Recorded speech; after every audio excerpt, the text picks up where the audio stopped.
स्वागत है आप सबका स्पोकन इंग्लिश कोर्स के डे 8 में। आज हम बात करने वाले हैं बहुत ही इंपॉर्टेंट टॉपिक की, और वो है आपका प्रोनाउंसिएशन, यानी कि आप कैसे वर्ड्स का उच्चारण करते हैं। ये हां, बहुत महत्वपूर्ण बात है ये, क्योंकि भले ही आप सिंपल वर्ड्स बोल रहे हो, लेकिन अगर आप उन्हें सही तरीके से प्रोनाउंस कर रहे हैं तो कहीं ना कहीं लोगों पे ये इंप्रेशन जाता है that you have got very good command over the language, और लोगों को इंप्रेस करना आपके लिए ज्यादा मुश्किल नहीं होता। आज मैं आपकी मुलाकात अपने एक और स्टूडेंट हेम बजेठा से कराना चाहता हूं। So Hem, please come. He is a very brilliant student. ये अभी अपना डिप्लोमा कर रहे हैं इंटीरियर डिजाइनिंग में। इनका एम है मर्चेंट नेवी में जाना, और देखिए अपने एम को ध्यान में रख के इन्होंने डिसाइड किया कि एक्सीलेंट एकेडमी ज्वाइन करें। ये काफी दूर से यहां पर आते हैं, इनके पास और भी बहुत सारे ऑप्शंस थे, लेकिन इन्हें लगा कि मुझसे ये बहुत अच्छे तरीके से सीख सकते हैं। सो एक बार हेम से सुनते हैं कि इनका क्या रीजन है एक्सीलेंट एकेडमी ज्वाइन करने का। Yes Hem, say hi to the audience. Hello सबको। मेरा एम ये है कि मैं मर्चेंट नेवी ज्वाइन करने जा रहा हूँ, तो जिसमें इंग्लिश का रोल बहुत इंपॉर्टेंट है, और मैंने ये डिसाइड करा कि एक्सीलेंट एकेडमी ही मुझे ऐसा बना सकती है एक परफेक्ट स्टूडेंट के तौर पे भी, और वहाँ ज्वाइन होने के लिए कि मैं एक परफेक्ट बन सकूँ। और आजकल के तौर पे आप सभी लोग जानते हैं इंग्लिश बहुत ज़रूरी है आज के वे में। अगर आप कुछ भी ज्वाइन करना चाहते हैं तो इंग्लिश का जो रोल है बहुत आगे बढ़ चुका है। इंग्लिश के बिना अगर आप कभी भी इंटरव्यू दे सकते हैं तो वहाँ आप उसको 100% नहीं कर पाएंगे, क्योंकि हर जगह आजकल इंग्लिश का ही मान्य है। सो मैंने एक्सीलेंट एकेडमी को पहले यूट्यूब में देखा, तो मुझे एक सर का तरीका जो है वो बहुत पसंद आया। सर रोज नई वीडियो डालते हैं और मैं उनको देखते भी रहता हूँ। तो पहले तो मैं यूट्यूब में ही देखते रहता था, फिर मैंने उसके बाद करा कि क्यों ना इसको ऑफलाइन भी कोचिंग में जाके ज्वाइन किया जाए, और मुझे ये बहुत अच्छा लग रहा है, ताकि मुझे ऐसा अब लगने लगा है कि मैं 100% मेरा हो जाएगा। पहले भी मैं कर चुका हूँ, लेकिन पहले जहाँ मैं जाता था वहाँ इतनी श्योरिटी नहीं मिलती थी।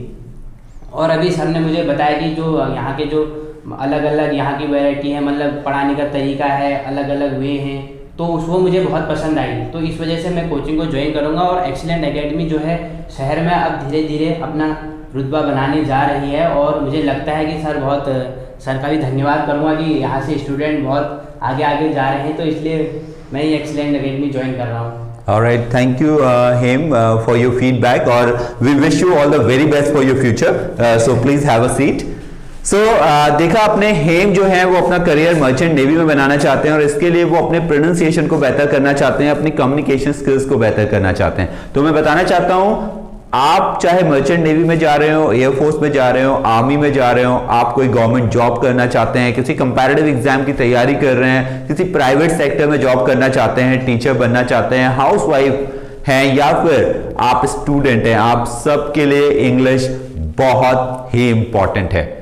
हम इस बात से इनकार नहीं कर सकते कि अच्छी communication skills is one of the key skill that all should possess if they want to make their career and impress people, and even for a presentable and impressive personality it is very very important। तो आज का जो हमारा topic है, बहुत ही simple तरीके से मैं आपको समझाने वाला हूं कि साउंड्स पे किस तरीके से आप काम करें, किसी वर्ड को कैसे प्रोनाउंस करें।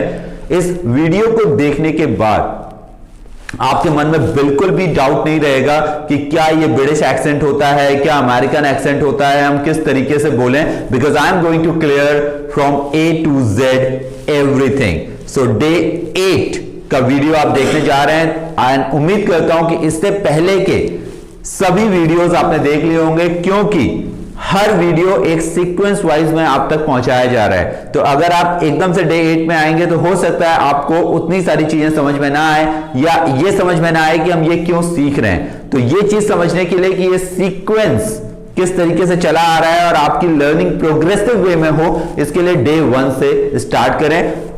आप डे 1 हमारे YouTube चैनल पे देख सकते हैं, और अगर आपको ढूंढने में मुश्किल हो रही है तो आप प्लेलिस्ट में जाकर के स्पोकन इंग्लिश कोर्स सर्च कर सकते हैं, या फिर डिस्क्रिप्शन बॉक्स में मैंने लिंक दिए हुए हैं, आप उन लिंक्स पे क्लिक करके day 1, day 2, day 3 sequence wise देख। और कभी कभी ये जो साउंड है हमें बहुत फनी सिचुएशन में भी डाल देता है।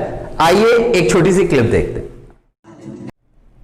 सो देखा आपने किस तरीके से यहां पर एक वर्ड यूज किया गया है टॉयलेट में फ्लैश नहीं चल रहा था, जबकि ये होना चाहिए था फ्लश। फ्लश। जी हां, फ्लश। चलिए एक और क्लिप देखते हैं। सो देखिए, हॉनर्स नहीं होता है, यहां पर एच साइलेंट होता है और ये वर्ड होता है ऑनर्स। ऑनर्स। तो ऑनर्स। तो आज हम लोग जो टॉपिक देखेंगे उसके बाद हम ये गलतियां नहीं करेंगे। तो देखिए, when we talk about good communication skills, sounds बहुत इंपॉर्टेंट रोल प्ले करते हैं और साउंड्स को बेहतर करने के लिए हमें कुछ बेसिक चीजों का ध्यान रखना होता है। सो आप सभी लोगों को पता है एक्सेंट क्या होता है? What is accent? Yes, yeah please tell me. the tone that we are using. Exactly. तो जो हमारी टोन है, जो हमारे बोलने का लहजा है, उसको हम बोलते हैं एक्सेंट। जिस टोन में हम बात करते हैं ना, लहजा, बोलने का लहजा, that is called accent. So accent जो होता है वो बदल नहीं सकता। आपको अपने एक्सेंट को नहीं बदलना, आपको ब्रिटिश एक्सेंट नहीं करना, आपको अमेरिकन एक्सेंट नहीं करना है, आपको अपने एक्सेंट को जैसा है बिल्कुल वैसा ही रखना है। बट कुछ लोग रीजनल लैंग्वेज यानी जो उनकी क्षेत्रीय भाषा होती है उससे इतना ज्यादा प्रभावित होते हैं कि उनका जो बोलने का तरीका है, वो किसी भी भाषा को बोले वो ऐसा लगता है कि अपनी रीजनल लैंग्वेज बोल रहे हैं, अपनी क्षेत्रीय भाषा बोल रहे हैं। फॉर एग्जाम्पल, अगर कोई व्यक्ति हरियाणा से है तो उसका एक्सेंट बहुत हैवी होता है। The same goes for the people who are from Punjab. In the same manner the people who are from south. इसी तरह से बहुत सारे ऐसे क्षेत्र हैं जहां पर क्षेत्रीय भाषा का प्रभाव आपकी लैंग्वेज पे बहुत ज्यादा होता है। अगर हम अपने एक्सेंट को अच्छा करना चाहते हैं तो हमें इन रीजनल लैंग्वेजेस से जो हमारी भाषा पे प्रभाव पड़ा है उससे अपने आप को ओवरकम करना होता है। और वो हम कैसे कर सकते हैं? कुछ बेसिक साउंड को सही तरीके से प्रोनाउंस करके। अगर हम लोग उन्हें पहले से ही सही से प्रोनाउंस करते हैं तो ये तो बहुत अच्छी बात है, लेकिन अगर हम ऐसा नहीं करते हैं तो this is the time to look at them and pay more attention so that we can sound like native speakers.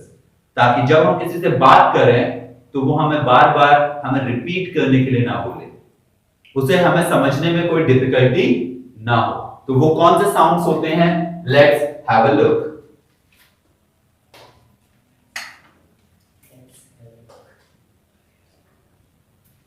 So the first one is स sound.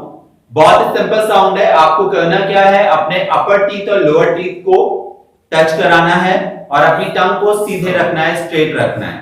So your upper teeth should touch your lower teeth and your tip of the tongue should be straight.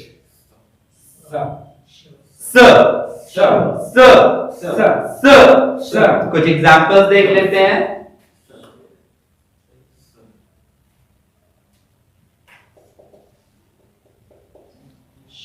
Simple simple Simple. Simple Simple. City City. City City. Sun Sun. Sun Sun. Sun. Sun.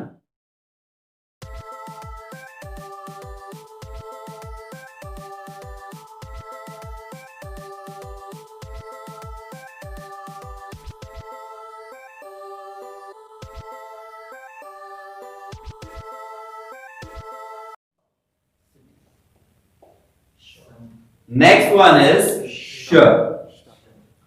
श sound जब हम लोग बोलते हैं तो हमें अपने अपर teeth और लोअर टीथ को टच कराना है, जैसे हमने सा साउंड में किया था।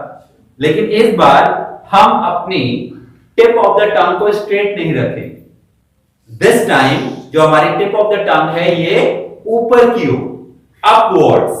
कहां? ऊपर की ओर, यानी अपवर्ड्स कर्ल हो जाएगी, यानी मुड़ जाएगी।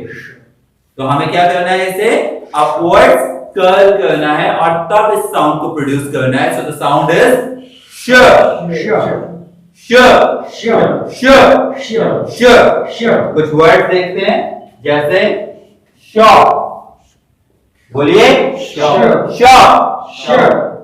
Shine, shine, shine, shirt, shirt, shirt.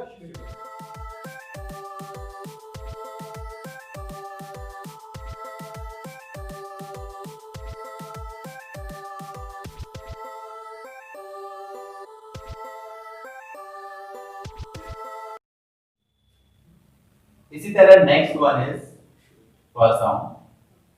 देखिए ये जो साउंड है ये हम में से ज्यादातर लोग जानते होंगे कि हिंदी में भी हम पढ़ते हैं, और क्योंकि ये साउंड हिंदी में होता है और कई बार बहुत सारे लोगों को इसमें एक्सपोजर नहीं मिलता है इंग्लिश लैंग्वेज का, तो वे इस साउंड को थोड़ा गलत तरीके से बोलते हैं।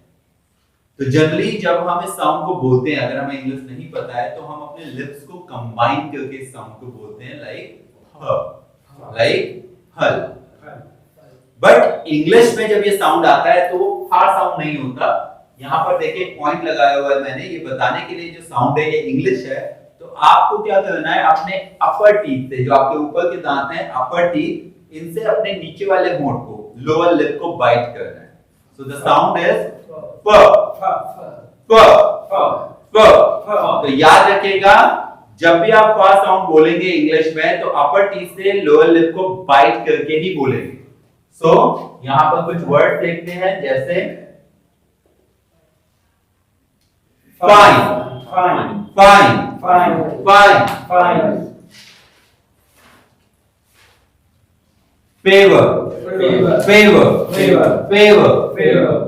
Free Free. Free Free. Free Free. Phone phone Phone. Phone Phone. Phone.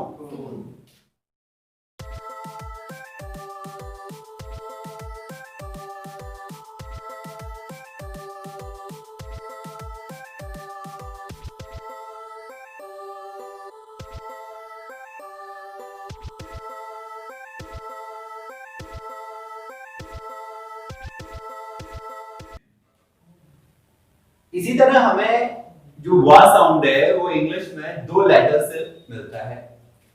एक हमें ये मिलता है लेटर वी से, और दूसरा हमें ये मिलता है लेटर डब्ल्यू से। और याद रखेंगे इस लेटर को हम पढ़ेंगे डब्ल्यू, या फिर आप ला साउंड हटा सकते हैं और आप इस साउंड को पढ़ सकते हैं W.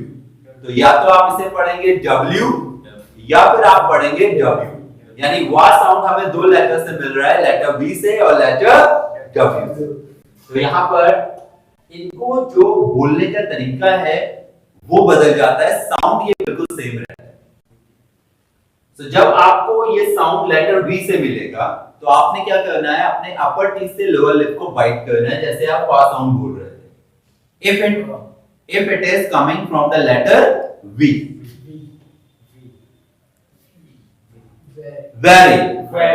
very Very. very Very. value Value. value Value. value